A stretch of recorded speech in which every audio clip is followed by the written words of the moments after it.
Regard, œil avisé, prunelles aiguisées, la midinale est aux aguets.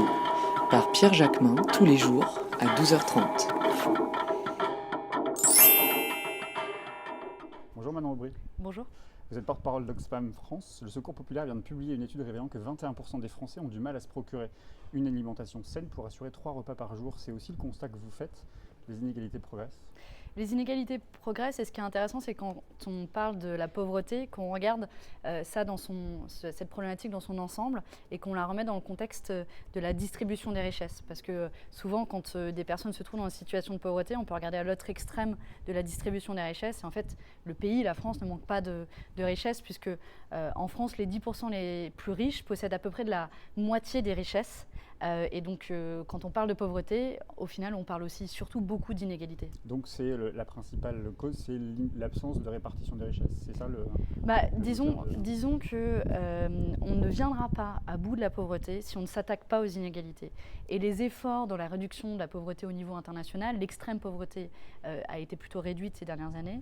On n'arrivera pas à aller plus loin si on ne s'attaque pas à la distribution des richesses, puisque ce système économique qui produit de la richesse pour un petit nombre, de fait, ne permet pas au plus grand nombre d'y accéder, et en particulier ceux qui se trouvent en bas de la hiérarchie sociale, si on peut parler de hiérarchie.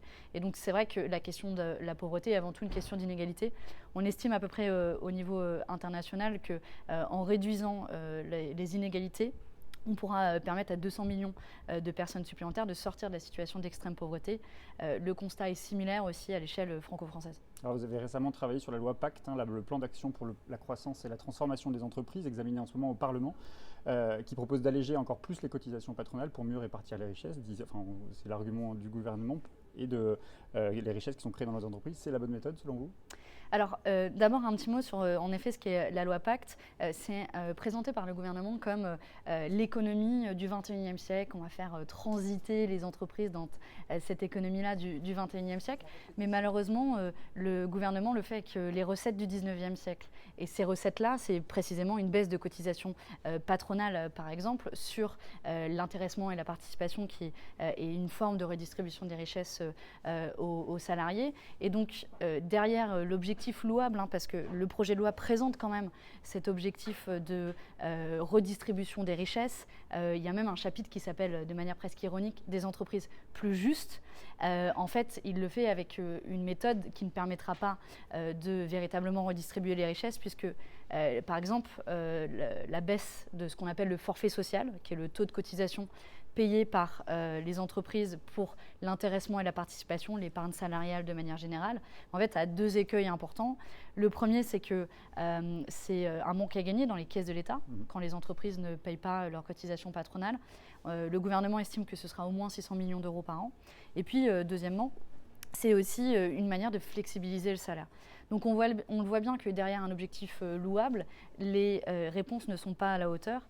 Et nous, précisément, on veut interpeller le gouvernement et les députés à la suite de tout le travail qu'on a fait sur le modèle inégalitaire des entreprises du CAC 40 et du rapport qu'on a sorti en mai dernier, où on mettait notamment en avant que les entreprises du CAC 40 reversaient plus des 2/3 de leurs bénéfices depuis 2009 aux actionnaires, alors que les salariés n'en touchaient que 5%. Qu'est-ce qui ne va pas finalement ? C'est la méthode aussi qui est proposée par le gouvernement, c'est-à-dire de considérer qu'en faisant des allègements de charges aux entreprises, les entreprises vont peut-être davantage reverser en dividendes ou en tout cas en intéressement. C'est donc faire confiance à l'entreprise, au pouvoir de l'entreprise. Il faudrait des mesures plus contraignantes qui s'imposent aux entreprises pour justement faire plus de répartition. Qu'est-ce que c'est ? Nous, on pense en effet que si on veut aujourd'hui que les entreprises redistribuent de manière plus équitable les richesses qui sont produites par ces entreprises-là, il faut des mesures contraignantes. La main libre de l'économie, on voit le résultat de ce que ça a donné de ces dernières dizaines d'années. Et c'est pour ça que parmi les propositions que l'on porte à Oxfam, il y en a 3 majeures qui permettraient au moins de redistribuer les cartes et permettre une économie mieux répartie entre les différentes parties prenantes. La première, c'est la question de la transparence sur les écarts de salaire. On sait que les polémiques quasi quotidiennes sur la rémunération des PDG nous le rappellent. On sait qu'il y a des écarts importants de rémunération au sein des entreprises, mais on ne sait pas exactement le niveau. Ce qu'on demande, c'est la transparence sur les écarts de rémunération par quartile, donc par seuil de 25%. Pour une entreprise de 1000 salariés, on connaît le niveau de rémunération du 250e salarié, puis du 500e, etc. Ça, c'est la première proposition qu'on formule. La deuxième proposition qu'on formule, c'est une gouvernance partagée avec les salariés. Concrètement, les salariés sont des acteurs importants au sein des entreprises, pourtant ils sont très faiblement représentés dans les prises de décision. Et donc ce qu'on propose nous, c'est une représentation paritaire, d'avoir au moins la moitié de salariés représentés dans les conseils d'administration des grandes entreprises pour qu'ils puissent prendre part aux décisions qui sont prises, qui les concernent directement. Et la troisième proposition, et après je vous laisse poser la question, la troisième proposition qu'on porte, c'est la question de l'encadrement des dividendes, parce qu'on l'a vu avec le rapport qu'on a publié, que la logique des entreprises et le modèle économique des grandes entreprises est tout droit tourné vers la rémunération des actionnaires. On le voit, le niveau de rémunération des actionnaires est quasiment le même d'année en année, quels que soient les résultats de l'entreprise. Et donc, ce qu'on demande, c'est un encadrement des dividendes pour qu'il y ait un partage plus équitable entre les actionnaires d'un côté et les salariés de l'autre qui participent à cette production de richesse. Est-ce que parmi les risques quand même de la loi Pacte, il y a, parmi en tout cas les risques d'effet pervers, est-ce qu'il y a un risque d'effet pervers justement sur l'emploi, sur des suppressions d'emplois ? C'est difficile à évaluer à ce stade quel va être l'impact. C'est sûr que le gouvernement anticipe ou espère des créations d'emplois avec cette loi Pacte, mais quand on voit dans le détail des propositions, en réalité rien ne permettra en pratique davantage de création d'emplois, parce que la question n'est pas posée en ces termes en tout cas. L'avenir nous le dira, mais on pense de notre côté qu'un partage plus équitable des richesses sera bénéfique pour la prospérité économique de nos entreprises et donc pour l'emploi. Et c'est par ce biais-là qu'on approche cette question. C'est moins une loi pour le pouvoir d'achat, en l'occurrence des salariés, qu'une loi de soutien aux entreprises. En l'occurrence, on a les petites et les moyennes entreprises et les TPE. Je crois que personne n'est dupe et que plus personne ne voit cette loi comme un soutien au pouvoir d'achat. Elle est parfois présentée comme une loi visant à une redistribution plus équitable des richesses. Je mentionnais ce chapitre qui s'appelle « Des entreprises plus justes », mais on le voit que derrière cette intention louable, le gouvernement le fait avec les mauvaises réponses. Il n'est pas trop tard à la rigueur pour changer la donne, mais pour ça, il faudra revoir complètement l'ambition du projet. Alors en plein cœur de l'été, vous avez aussi alerté sur ce qu'on appelle le verrou de Bercy en matière de fiscalité. Au-delà des suppressions de postes dans l'administration fiscale, est-ce que l'État met tout en œuvre aujourd'hui pour lutter efficacement contre la fraude fiscale ? Vous avez publié hier justement un communiqué qui se félicitait justement de cette prise en charge. Est-ce que le compte y est ? Alors, deux choses. Sur le verrou de Bercy, on a fait des progrès. Le verrou de Bercy, c'est le monopole du ministère des Finances dans les poursuites judiciaires en matière de fraude fiscale. Concrètement, jusqu'à présent, la justice ne pouvait pas s'autosaisir sur des questions de fraude fiscale. Grâce aux avancées qu'on a pu avoir sur le verrou de Bercy, maintenant, davantage de dossiers seront transmis par l'administration fiscale à la justice et, je l'espère, permettront au moins de judiciariser et d'avoir des poursuites judiciaires à l'encontre des plus gros fraudeurs fiscaux. Mais le compte n'y est pas du tout en matière de lutte contre la fraude et l'évasion fiscale. Un des éléments les plus symptomatiques de cela, c'est le premier maillon de la chaîne de l'évasion fiscale, qui est les paradis fiscaux. Le gouvernement ne s'attaque pas du tout aux paradis fiscaux. Pire encore, dans son projet de loi, il entérine la liste européenne de paradis fiscaux.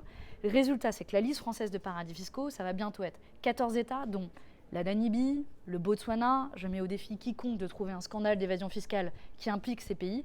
Par contre, il n'y a aucun grand paradis fiscal, aucun paradis fiscal notoire comme l'Irlande, le Luxembourg ou les îles Caïmans. J'ai une dernière question sur la taxation des géants du numérique. Vous préconisez une solution de long terme, ça veut dire quoi ? Une solution de long terme, ça veut dire repenser complètement la manière dont on taxe les entreprises du numérique. Notre système fiscal, il a été fait au début du XXe siècle. À l'époque, les échanges économiques n'étaient pas du tout de la même nature. Et donc là, on le voit, la nécessité, c'est de repenser notre système de taxation des grandes entreprises pour s'adapter à la réalité de l'économie du numérique. Concrètement, ça veut dire repenser ce qu'on appelle l'établissement stable numérique. Pour être taxé en France, il faut considérer l'établissement stable de manière différente, c'est-à-dire le nombre d'employés, l'activité, etc., puisque par définition, le numérique, ça peut être situé dans n'importe quel pays. Ça fait partie des solutions de long terme qui sont indispensables. Et c'est d'ailleurs parce qu'il n'y a pas d'établissement stable numérique en France que le tribunal administratif de Paris n'avait pas pu condamner Google pour plus d'1 milliard d'euros d'arriérés fiscaux. L'établissement stable numérique répondrait précisément au cas de Google. Maintenant, il est urgent de l'obtenir et ne pas attendre les négociations européennes qui risquent de patiner pour un certain temps. Ce d'autant plus qu'en matière fiscale, au niveau européen, il faut l'unanimité des États membres, y compris donc des paradis fiscaux européens comme l'Irlande. Donc ça veut dire que la France, on reproche toujours à l'Europe de ne pas pouvoir agir directement, ça veut dire que la France en elle-même, l'État français peut intervenir.